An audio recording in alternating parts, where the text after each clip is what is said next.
साल 2022 जनवरी का महीना था और नासिक के देवलाली कैंप इलाके का लवित मार्केट में एक 23 साल की हिंदू लड़की की मुलाकात इत्तेफाक से एक पुराने जानने वाले से होती है। उस शख्स का नाम था दानिश शेख। वो लड़की उस वक्त अपनी बीसीए की पढ़ाई पूरी कर रही थी। दानिश और वो लड़की एक ही एजुकेशनल बैकग्राउंड और एक ही कॉलेज से आते थे। क्योंकि लड़की दानिश को पहले से जानती थी, इसीलिए दोनों के बीच काफी बातचीत हो रही थी। बातों बातों में दानिश ने उस लड़की को बताया कि वो आजकल टीसीएस के नासिक बीपीओ में काम कर रहा है। उसने एक बहुत ही हमदर्द और मददगार दोस्त का मुखौटा पहनकर उस लड़की से कहा कि उसकी डिग्री पूरी होने वाली है और जब भी उसे जॉब की जरूरत हो वह टीसीएस में उसकी नौकरी लगवाने में मदद कर सकता है। किसी भी फ्रेशर के लिए बिना धक्के खाए और सीधे टीसीएस जैसी कंपनी में एक रेफरेंस या गाइडेंस मिल जाना किसी लॉटरी से कम नहीं होता। लड़की के लिए यह एक बहुत बड़ा मौका था अपने करियर शुरुआत करने के लिए और यहीं से उन दोनों के बीच बातचीत का सिलसिला शुरू हो गया। महीने बीतते गए। लड़की ने अपनी बीसीए की डिग्री भी पूरी की, जिसके बाद दानिश ने अपने वादे के मुताबिक उसकी मदद की और इंटरव्यू के बाद उस लड़की का सिलेक्शन टीसीएस नासिक के बीपीओ यूनिट में एसोसिएट की पोस्ट पर हो गया। साल 2022 ये उस साल के मध्य का समय था। उस समय टीसीएस के इस बीपीओ यूनिट में करीब 147 लोग काम करते थे। कंपनी ने कई नए यंग रिक्रूट्स को ज्वाइन कराया था। इनमें से ज्यादातर 18 से 25 साल के युवा थे, जिनमें लड़कियों की संख्या काफी ज्यादा थी। इनकी सैलरी 18,000 से 25,000 रुपये के बीच हुआ करती थी। यह वह उम्र होती है जब इंसान अपने करियर की पहली सीढ़ी पर कदम रखता है। लड़की ने बड़े उत्साह के साथ ऑफिस जाना शुरू किया। अब क्योंकि दानिश उसी कंपनी में था और उसी ने जॉब लगवाने में मदद की थी, तो दोनों का ऑफिस में मिलना जुलना और बढ़ गया। ऑफिस की कैंटीन में साथ कॉफी पीना, ब्रेक्स में साथ बैठना, शिफ्ट के बाद बातें करना, सब कुछ बिल्कुल नॉर्मल, एक आम ऑफिस कल्चर जैसा लग रहा था। इसी दौरान दानिश ने उस लड़की को अपने कुछ खास दोस्तों और सीनियर्स से मिलवाया। इनमें एक नाम था तौसीफ अख्तर, जो एक टीम लीडर था, और दूसरी थी निदा खान, जो एक प्रोसेस एसोसिएट थी। निदा खान के पास आधिकारिक रूप से कोई बड़ी लीडरशिप पोजीशन नहीं थी, लेकिन कंपनी के अंदर इस ग्रुप में उसका रसूख किसी एचआर से कम नहीं था। इनके अलावा रजा मेमन और शाहरुख कुरैशी जैसे अन्य लोग भी इस ग्रुप का हिस्सा थे। धीरे धीरे इन सबका एक फ्रेंड सर्किल बन गया। लड़की को लग रहा था कि उसे एक बहुत अच्छा मेंटर और ऐसे दोस्त मिल गए हैं जो इस बड़े से ऑफिस में उसका ख्याल रख रहे हैं। लेकिन यह भरोसा बहुत जल्द टूटने वाला था।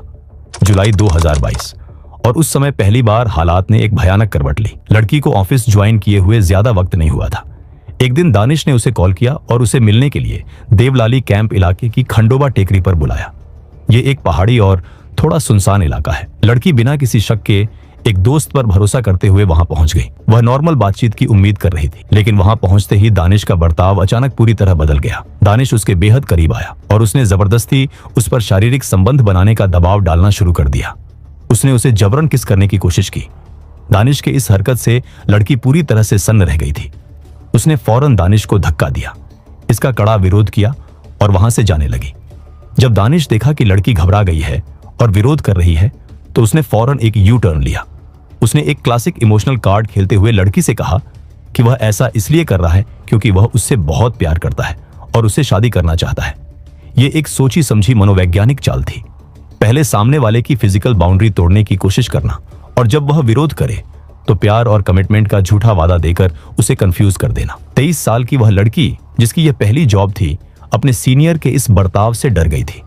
लड़की ने उस वक्त उसे साफ मना कर दिया और कहा कि उसे इस बारे में सोचने का वक्त चाहिए। वह वहां से चली गई, लेकिन यह कोई आम छेड़छाड़ या एक तरफा प्यार का मामला नहीं था। खंडोबा टेकरी की उस घटना के बाद ऑफिस के अंदर का माहौल धीरे धीरे बदलने लगा।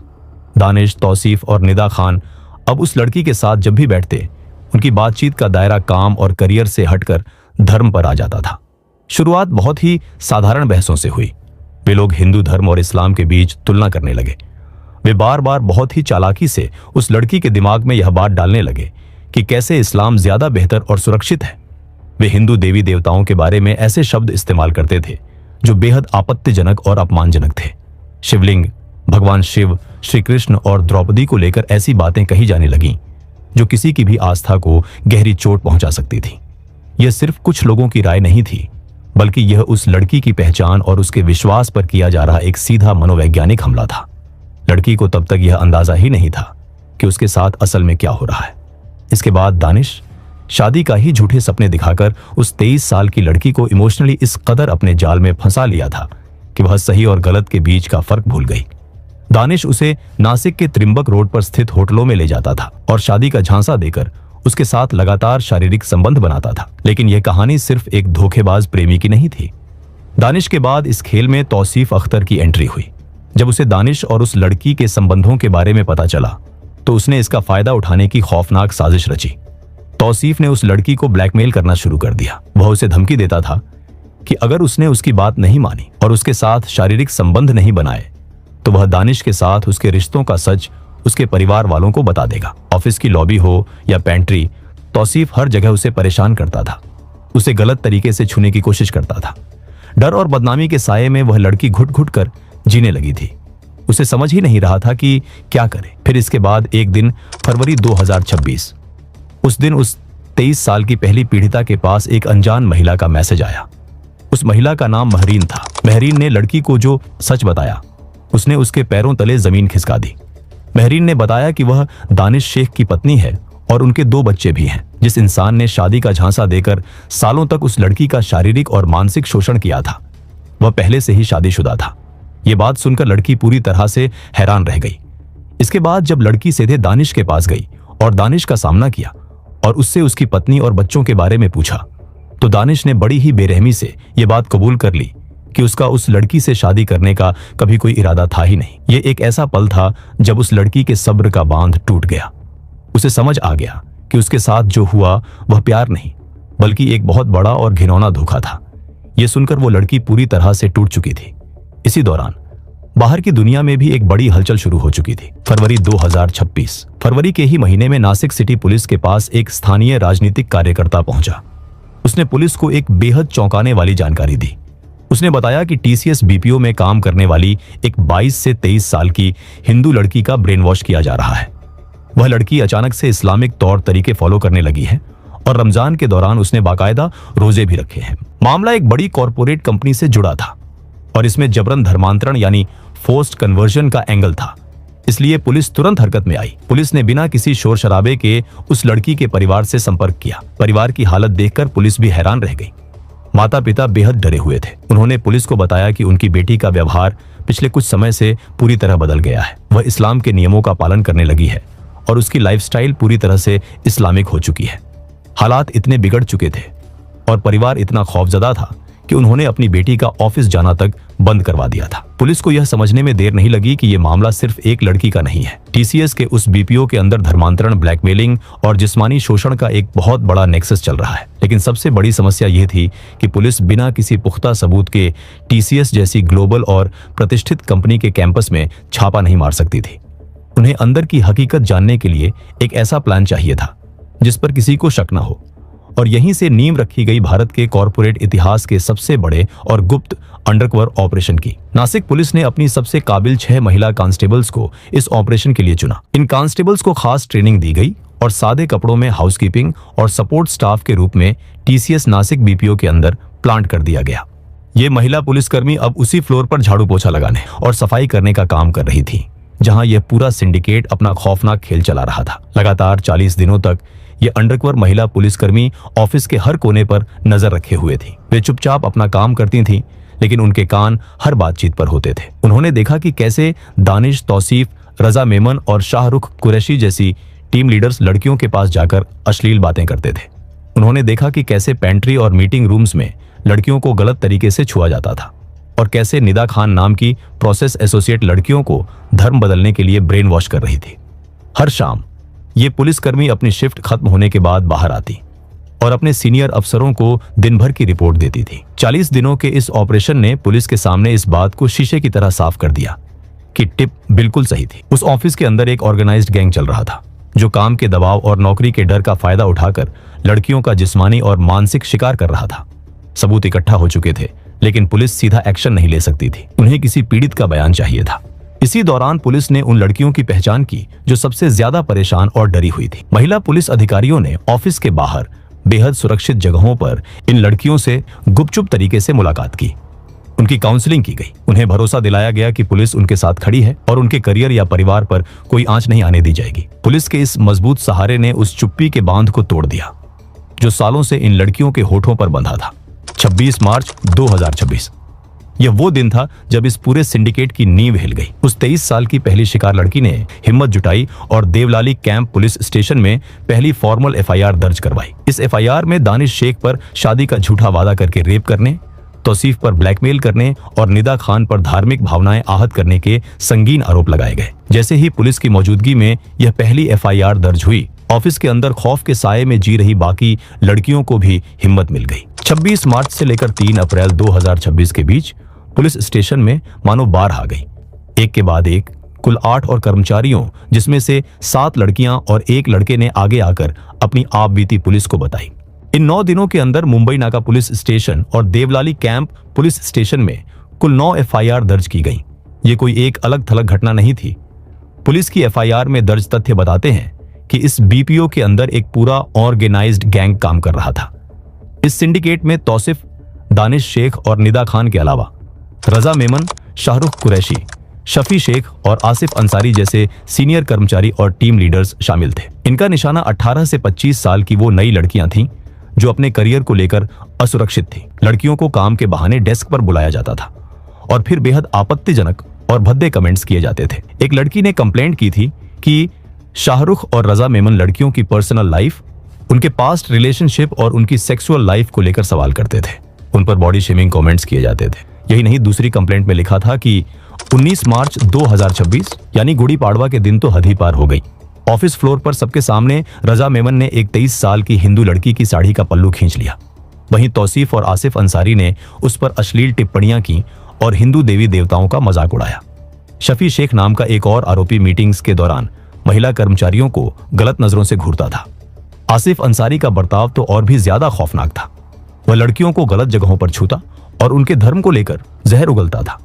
वह खुलेआम कहता था कि तुम्हारे भगवान बिना कपड़ों के घूमते हैं, तुम्हारे धर्म में बुर्का नहीं पहनते, इसीलिए तुम लोगों का रेप होता है। यह सिर्फ काम की जगह पर होने वाला उत्पीड़न नहीं था, ये एक सोची समझी मनोवैज्ञानिक रणनीति थी जिसका मकसद लड़कियों के अंदर उनकी अपनी आस्था और पहचान को लेकर नफरत और शर्मिंदगी पैदा करना था। एक कंप्लेंट में पता चला कि इस गैंग ने एक पुरुष कर्मचारी को भी नहीं बख्शा। एक मेल एम्प्लॉय जो रामदास स्वामी का भक्त था और रुद्राक्ष पहनता था, उसे जानबूझकर निशाना बनाया गया। तौसीफ और दानिश ने उस पर काम का इतना बोझ डाल दिया कि वह मानसिक रूप से टूट जाए। उसे नमाज पढ़ने और स्कल कैप पहनने के लिए मजबूर किया गया। साल 2023 की ईद के दिन तौसीफ उसे जबरदस्ती अपने घर ले गया, उसे टोपी पहनाई, नमाज पढ़वाई और उसकी तस्वीरें खींचकर ऑफिस के आधिकारिक व्हाट्सएप ग्रुप में डाल दी ताकि उसे जलील किया जा सके।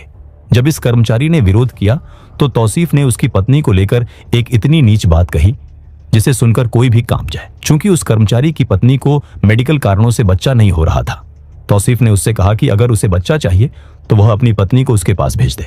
इतना सब कुछ एक मल्टीनेशनल कंपनी के अंदर सालों तक चल रहा था और किसी को भनक तक नहीं लगी। ऐसा इसलिए था क्योंकि इस सिंडिकेट ने सिस्टम को अंदर से खोखला कर दिया था। इस सिस्टम को बचाने वाली और लड़कियों का ब्रेन वॉश करने वाली मुख्य कड़ी थी निदा खान। जब कोई लड़की दानिश, तौसीफ या बाकी आदमियों की हरकतों से परेशान होकर रोती या टूट जाती तो निदा एक हमदर्द बनकर उनके पास जाती थी। वह उनका भरोसा जीतती और फिर धीरे धीरे उनके दिमाग में यह बात डालती थी कि अगर वे सुरक्षित रहना चाहती हैं तो उन्हें इस्लाम अपना लेना चाहिए। निदा उन्हें बुर्का पहनने, लिपस्टिक न लगाने और इस्लामिक तौर तरीके अपनाने के लिए प्रेरित करती थी। लड़कियों ने आवाज उठाने की कोशिश की थी। उन्होंने 1 या 2 नहीं बल्कि कई ईमेल्स और लिखित शिकायतें कंपनी की इंटरनल कमेटी को भेजी थी। प्रिवेंशन ऑफ सेक्सुअल हैरेसमेंट यानी पॉश के तहत इन शिकायतों पर तुरंत एक्शन होना चाहिए था, लेकिन यहाँ एक और बड़ी साजिश चल रही थी। इन सारी शिकायतों को देखने की जिम्मेदारी पॉश कमेटी के ऑपरेशंस मैनेजर अश्विन चैनानी के पास थी। अश्विन चैनानी ने इन सभी शिकायतों को जानबूझकर दबा दिया। उसने एक भी शिकायत को मुंबई हेड ऑफिस तक नहीं पहुंचने दिया। इन एफआईआर में दर्ज बातें किसी भी सभ्य समाज को कंपा देने वाली थीं। मामले की गंभीरता और भयावहता को देखते हुए नासिक पुलिस ने तुरंत एक 12 सदस्यीय स्पेशल इन्वेस्टिगेशन टीम यानी SIT का गठन किया।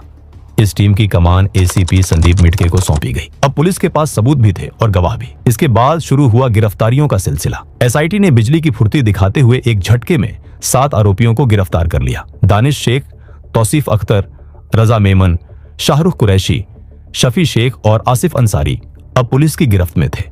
लेकिन इन सब में सबसे चौंकाने वाली गिरफ्तारी थी अश्विन चैनानी की। अश्विन, जिसका काम लड़कियों की सुरक्षा तय करना था, उसी ने उनका सबसे बड़ा सौदा किया था। पुलिस की जांच में सामने आया कि अश्विन ने दर्जनों लिखित शिकायतों, ईमेल्स और चैट्स को जानबूझकर दबा दिया था ताकि ये शिकायतें टीसीएस के मुंबई हेड ऑफिस तक न पहुंच सकें। अश्विन की गिरफ्तारी ने भारतीय कॉरपोरेट इतिहास में एक नया उदाहरण सेट कर दिया कि अगर कंप्लायंस ऑफिसर शिकायतों को दबाएगा तो वह भी एक मुजरिम की तरह सलाखों के पीछे जाएगा। दानिश शेख, तौसीफ अख्तर और posh operations manager Ashwin Chainani समेत कुल 7 आरोपी सलाखों के पीछे पहुंच चुके थे। ये सब जरूर पुलिस के गिरफ्त में थे, लेकिन पुलिस की सबसे बड़ी चुनौती अभी बाकी थी। इस पूरे धार्मिक धर्मांतरण और मनोवैज्ञानिक ब्रेन वॉश नेटवर्क की कथित मुख्य सूत्रधार निदा खान अब भी पुलिस की गिरफ्त से बाहर थी।